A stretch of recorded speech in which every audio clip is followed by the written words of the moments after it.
Thank you, gentlemen. I appreciate especially the fact that all of you not only have answers, you have plans, excellent ideas on a plan. Excellent. I thank you for that. We ought to take them all and implement as many as we can.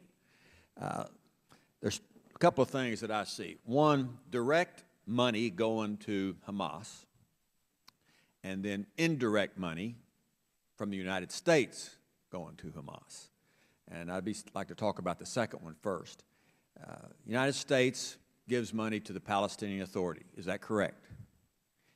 The Palestinian Authority uses money to pay terrorists who are in jail in Israel.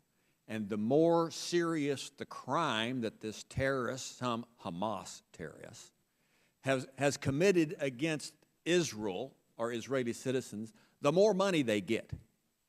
Is that true? You can say yes or no or explain. We go down the road. It's a bit more complicated, Chairman Poe. In light of the most recent unity government that was created, as I understand it, the PA knew that this was going to be a problem, and it was and in order to head off that problem, they moved the office that deals with this to the PLO and got it out of the hands of the PA. The PLO is, of course, not within the jurisdiction of the United States. We don't fund it. We don't have much influence over it. And in fact, their funding is a black box. We don't, we still don't know where it comes from. And so it's my understanding that they've moved the financing of these people who are now sitting in Israeli jails to the PLO. So, but the Palestinian Authority does not pay it. Who pays that money to Hamas terrorists who are in jail? I know they get paid to go to prison because they have committed a terrorist act. That's kind of. So we believe right now that it is the PLO, although I think it's still not clear. It's not exactly as if the unity government has had time to take form and for the bureaucracies to have shifted. The intent was back in, I guess it was April or May when the unity government was formed, the intent was to move it over into the PLO. It would be an interesting question right now to query the PA to find out whether they have in fact moved that or if it still sits within the PA. All right. And I would counter by saying money is fungible, sir. And when money goes from the United States to the PA, ultimately you're swapping out $1 for another. We are, by happenstance, not even by happenstance, but we are funding these activities from taking place.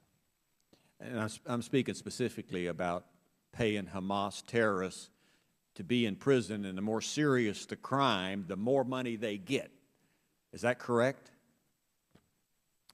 Are they paid by the Palestinian Authority or the Palestinians for these terrorists when they're in jail in Israel?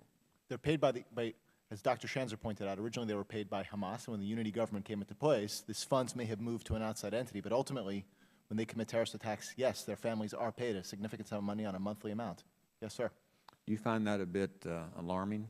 I find it more than alarming. I find it disturbing and reprehensible. And the more serious the crime, the more people maybe they kill, more amount of money they get for themselves or their family. Is that correct as well or not?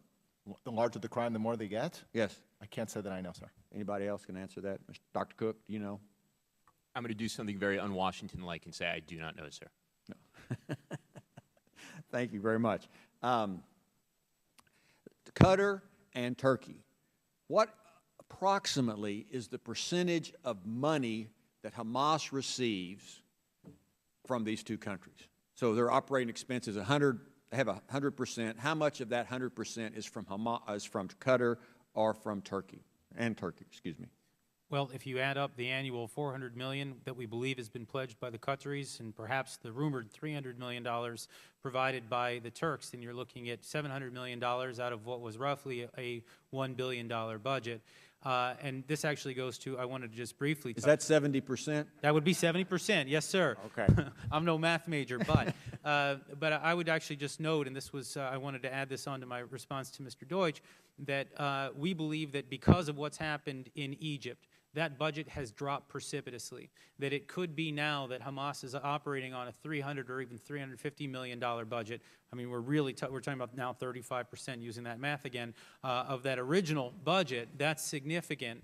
And in many ways, that could have been the reason why they launched this war, to basically fight for the ability to have those tunnels either reopened or to have the border opened.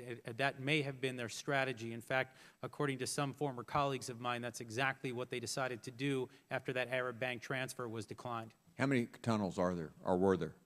There have been 1,700 that have been shut down on the Egypt border. Thank you very much. I yield back.